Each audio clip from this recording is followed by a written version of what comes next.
नमस्कार दोस्तों, एक बार फिर से आप लोगों का रेडियन गुरुकुल के डेली करंट अफेयर सेशन में स्वागत है।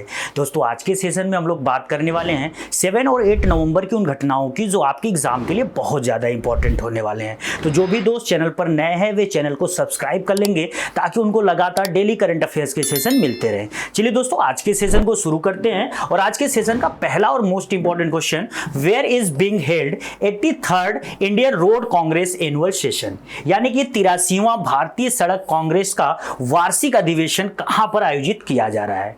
तो ये 8 नवंबर को ये पूरा का पूरा अधिवेशन जो है, सेशन है, स्टार्ट हो गया है। कहां पर स्टार्ट हो रहा है तो बिल्कुल याद रखिएगा, छत्तीसगढ़ की जो कैपिटल है रायपुर, वहां पर दोस्तों। और ये इंडियन रोड कांग्रेस का कौन सा सेशन है, एनुअल सेशन, तो ये भी बिल्कुल याद रखिएगा, 83rd। और मैंने अभी जस्ट बताया कि 8 नवंबर को स्टार्ट हो गया है, तो ये कितने दिनों तक सेशन चलेगा, तो ये भी बिल्कुल याद रखिएगा, 4 दिनों तक, यानी कि 11 नवंबर तक ये पूरा का पूरा सेशन चलेगा। और इस सेशन को इनॉग्रेट कौन करेगा, एसएससी के लिए बहुत इंपॉर्टेंट पॉइंट है कि अगर आपसे पूछा जाता है कि 83rd Indian Road Congress annual session को किसने इनॉग्रेट किया, तो नाम याद रखिएगा, हमारे जो union road transport and highway minister Nitin Gadkari ji हैं, उन्होंने दोस्तों। और यहां पे अगर बात करें हम लोग इंडियन रोड कांग्रेस की, तो ये 1934 में स्टैब्लिश किया गया था। और किसकी कमिटी पे, किस कमिटी के रिकमेंडेशन पे स्टैब्लिश किया गया था, तो जयकर कमिटी उस समय थी। और अगर बात करें इंडियन रोड कांग्रेस की, तो ये इंडिया में एक एपेक्स इंस्टीट्यूशन है, या एक तरीके से कह सकते हो कि सबसे बड़ी संस्था है जो भारत में हाईवे या फिर रोड के डेवलपमेंट और कंस्ट्रक्शन से रिलेटेड रिकमेंडेशन और जो भी प्रोसीजर्स होते हैं उनको फॉलो करता है। इस पूरी की पूरी मीटिंग में बड़े बड़े इंजीनियर्स और जो भी पीडब्ल्यूडी के ऑफिसर्स हैं वो यहाँ पे शिरकत करेंगे, और कैसे देश में सड़कों का एक बड़ा जाल बना दिया जाए ताकि हमारी इकोनॉमी और तेजी से प्रोग्रेस करे, उसके बारे में यहाँ पे सोचा जाएगा। वैसे अगर बात करें दोस्तों, तो इस समय भारत दुनिया के सड़क नेटवर्क के मामले में चौथा सबसे बड़ा देश है, तो ये भी हमारे लिए बहुत गर्व की बात है, तो ये बिल्कुल आप याद रखिएगा। इसके बाद आज के सेशन का एक और इंपॉर्टेंट क्वेश्चन देखते हैं दोस्तों, Arjun Erigaisi made a significant achievement in the chess world by securing which ranking spot in live rating. तो अर्जुन इरिगेसी, देखिए ये नाम पिछले महीने का करंट अफेयर पढ़ाते समय भी मैंने इनका नाम आपको बताया था। इसलिए बताया था कि उस समय ये 2800 की जो ELO रेटिंग होती है, जो एक्चुअल में क्या होता है दोस्तों, चेस में एक रेटिंग बनाई गई है जिसको ELO रेटिंग बोलते हैं, और इसमें 2800 पॉइंट का स्कोर करके ये भारत के दूसरे खिलाड़ी उस समय बने थे, अर्जुन इरिगेसी। तो मैंने अक्टूबर के करंट अफेयर्स में आपको बताया था। अभी ये जो बड़ी न्यूज आ रही है कि ये जो ELO चेस रेटिंग है, जो इसकी लाइव रेटिंग चल रही है लगातार, उसमें अब ये दूसरे पोजीशन पर आ गए हैं, यानी कि 2800 प्लस की रेटिंग तो है ही उनकी, साथ में अब ये दूसरे नंबर पर आ गए हैं। तो ये बहुत बड़ी न्यूज है। और अगर हम बात करें कि तो पहले नंबर पे इस रेटिंग में कौन है, तो उनका नाम बिल्कुल याद रखिएगा, नॉर्वे के बहुत फेमस खिलाड़ी हैं, मैग्नस कार्लसन। तो ये इस समय दुनिया के सबसे बड़े चेस प्लेयर हैं जो ELO रेटिंग होती है उसके अनुसार, और इनका जो स्कोर है 2831 पॉइंट। वहीं हमारे जो अर्जुन इरिगेसी है इंडिया की तरफ से, ये जो सेकंड प्लेस इन्होंने सिक्योर किया है, इनका अगर स्कोर देखा जाए दोस्तों, तो ये 2805।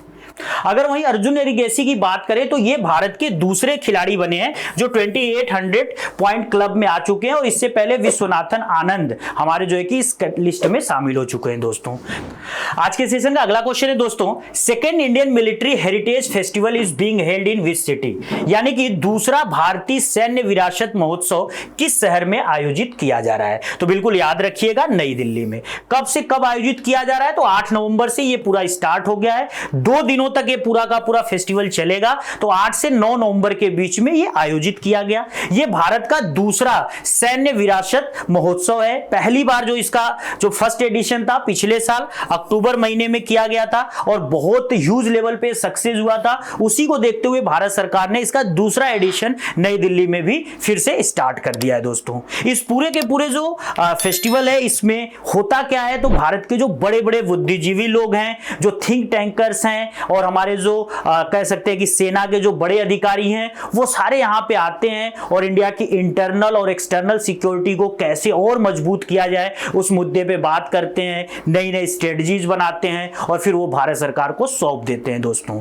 और इसके साथ ही हमारे युद्ध से रिलेटेड या फिर हमारी सेना से रिलेटेड जो भी हेरिटेज हैं, जो भी हमारे कह सकते हो कि स्मारक हैं, उन सबको भी यहाँ पे प्रिविलेज दिया जाता है, उन सबका सम्मान किया जाता है, और साथ ही पूरे भारत भारत के हर एक व्यक्ति के अंदर हमारी सेना के प्रति अच्छे भावनाओं को विकसित किया जाता है दोस्तों।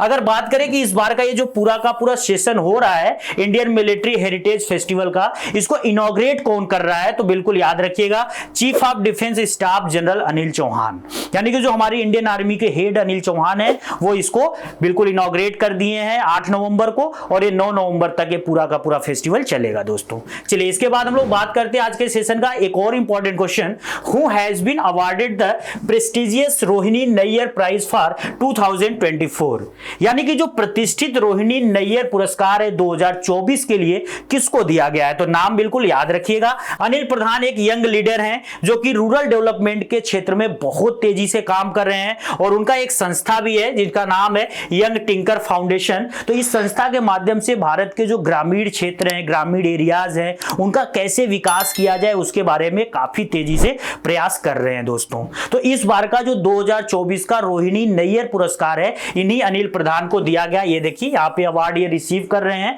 अगर दोस्तों इस अवार्ड की बात करें तो इस अवार्ड को 2022 में बनाया गया था, और ये जो रोहिणी नैयर है एक हमारे यहाँ की फॉर्मर इकोनॉमिस्ट और IAS ऑफिसर भी हैं, तो उन्हीं के पूरे सम्मान में इस अवार्ड को रिकॉग्नाइज किया गया है। इस अवार्ड के द्वारा भारत में क्या किया जाता है कि जो भी व्यक्ति 40 साल से कम उम्र का होता है और रूरल डेवलपमेंट में काफी अच्छा काम कर रहा होता है, रूरल डेवलपमेंट को बढ़ाने के लिए काफी अच्छा काम कर रहा होता है, तो उस व्यक्ति को यह अवार्ड दिया जाता है।